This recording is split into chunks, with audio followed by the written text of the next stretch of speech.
Chemistry के सभी chapter को हम 100 वीडियो केमिस्ट्री की 100 वीडियो टोटल पढ़ने वाले हैं, जिसमें हम पूरी केमिस्ट्री क्लास 12 की पूरी केमिस्ट्री को कवर करने वाले हैं। ध्यान देते हैं, हम आते हैं पहली टॉपिक पे, विलयन। विलयन को समझने से पहले हमें समझना पड़ेगा कि मिश्रण किसे कहते हैं। मिश्रण किसे कहते हैं? तो किन्हीं भी दो पदार्थों को किसी भी अनुपात में मिलाने पर मिश्रण का निर्माण होता है। किन्हीं दो पदार्थों को किसी अनुपात में मिलाने पर मिश्रण का निर्माण होता है। मिश्रण दो प्रकार के होते हैं, पहला होता है समांगी मिश्रण, दूसरा होता है विसमांगी। समांगी मिश्रण किसे कहते हैं? कि ऐसा मिश्रण जिसके प्रत्येक भाग का संगठन और गुणधर्म समान हो, उसे समांगी मिश्रण कहते हैं। और ऐसा मिश्रण जिसके प्रत्येक भाग का संगठन और गुणधर्म समान नहीं होता है, उसे हम विसमांगी मिश्रण कहते हैं। मतलब जैसे हमने जल में नमक को घोला और नमक के कण दिखाई नहीं देते, इसका मतलब वो विलयन हमारा समांगी है, और नमक के कण दिखाई देने लगते हैं तो वो विलयन हमारा विसमांगी हो जाएगा। दूसरी बात करते हैं विलयन। तो किन्हीं दो पदार्थों के समांगी मिश्रण को विलयन कहते हैं। दो पदार्थों के समांगी मिश्रण को विलयन कहते हैं। इसके दो घटक होते हैं, यानी विलयन दो प्रकार की दो चीजों से मिलकर बना होता है। जो कम चीजें होती हैं उसे हम विलेय कहते हैं, और जो अधिक होती है उसे हम विलायक कहते हैं। विलेय मतलब सॉल्यूट, और विलायक मतलब होता है सॉल्वेंट, और जो बनता है उसे हम सॉल्यूशन यानी विलयन कहते हैं। विलयन में वह पदार्थ जिसकी मात्रा कम होती है उसे विलेय कहते हैं, तथा विलयन में वह पदार्थ जिसकी मात्रा अधिक होती है उसे हम विलायक कहते हैं। आगे बात करते हैं विलेय के प्रकार की। विलयन 5 प्रकार का बांटा गया, 5 भागों में बांटा गया। पहला होता है हमारा तनु विलयन, यानी ऐसा विलयन जिसमें विलेय जिसकी मात्रा कम है और कम हो जाए। ऐसा विलयन जिसमें विलेय की मात्रा विलायक की तुलना में बहुत कम हो जाती है, उसे हम तनु विलयन कहते हैं।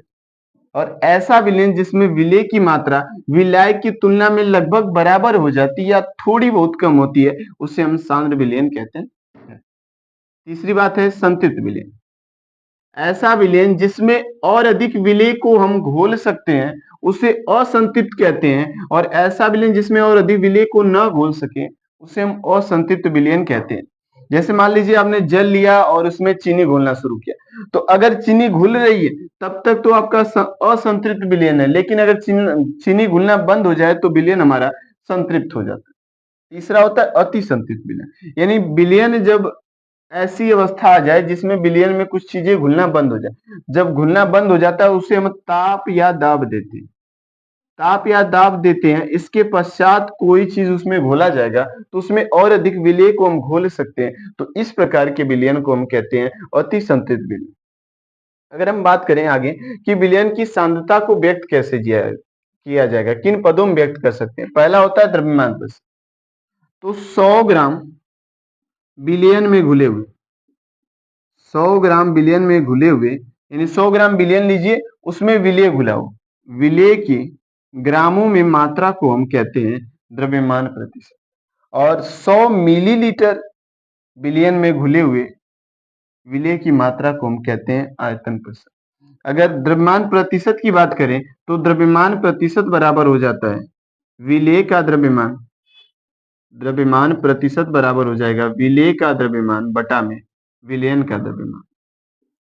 विलेय का द्रव्यमान बटा विलयन का द्रव्यमान गुणे 100 गुणे 100। अगर यही हम आयतन प्रतिशत की बात करें तो जहां द्रव्यमान है वहां आप आयतन यूज कीजिएगा, तो आयतन प्रतिशत बराबर हो जाएगा विलेय का आयतन बटा विलयन का आयतन गुणे 100। इसके बाद हम बात करें अगर पीपीएम पार्ट्स पर मिलियन की, तो पार्ट्स पर मिलियन क्या होता है, ध्यान से सुनिएगा। किसी बिलियन के 10 की घात 6 ग्राम में उपस्थित किसी विलयन के 10 की घात 6 ग्राम में उपस्थित विलेय की संख्या को हम कहते हैं पार्ट्स पर मिलियन। हिंदी में इसको कहा जाता है भाग प्रति 10 लक्ष। भाग प्रति 10 लक्ष। आगे इसी ध्यान देंगे मोलरता किसे कहते हैं। तो मोलरता की आपको परिभाषा बताया गया है, किसी विलयन के प्रति लीटर यानी 1 लीटर, किसी विलयन के प्रति लीटर आयतन में उपस्थित विलेय के मोलों की संख्या को मोलरता कहते हैं।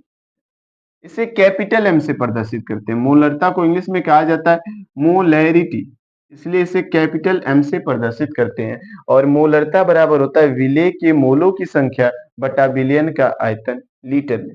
अगर लीटर में ना हो उसे बदला जाए तो आप डिवाइड कीजिएगा 1000 तो आ जाएगा मिलीलीटर। अगर दिया रहेगा तो उसमें 1000 से भाग कर देंगे तो बिलियन आपका लीटर में आ जाता। अब मोलों की संख्या हो जाता है, मोलों की संख्या निकालेंगे तो विलेय का भार बटा विलेय का अणुभार, विलेय का भार बटा विलेय का अणुभार, अब बटा में आयतन तो आपका दिया ही रहेगा। अगर लीटर में होगा तो उसे 1000 से भाग दे देंगे तो किस में आ जाता है, मिलीलीटर में। आगे बात करेंगे मोललता किसे कहते हैं। विलायक के 1000 ग्राम में उपस्थित, इसमें विलेय की बात की है, इसमें बिलियन की बात की है और इसमें विलायक की बात करेंगे। जिसकी मात्रा अधिक होती है वे आपको 1000 ग्राम होना चाहिए। तो विलायक के 1000 ग्राम में घुलित विलेय के मोलों की संख्या को बिलियन की मोलरता कहते हैं। इसको स्मॉल एम से प्रदर्शित करते हैं। मोलरता बराबर होता है विलेय के मोलों की संख्या बटा विलायक का द्रव्यमान केजी में होता है। मोलों की संख्या बराबर होता है विलेय का भार बटा अणुभार, बटा में द्रव्यमान होता है। अगर द्रव्यमान आपका ग्राम में दिया है तो उसे 1000 से डिवाइड करके आगे आप आंसर ला सकते हैं। इसी प्रकार की और इंफॉर्मेटिव वीडियो और 2025 यूपी बोर्ड परीक्षा से रिलेटेड वीडियो के लिए हमारे चैनल को सब्सक्राइब करें ताकि हम आपको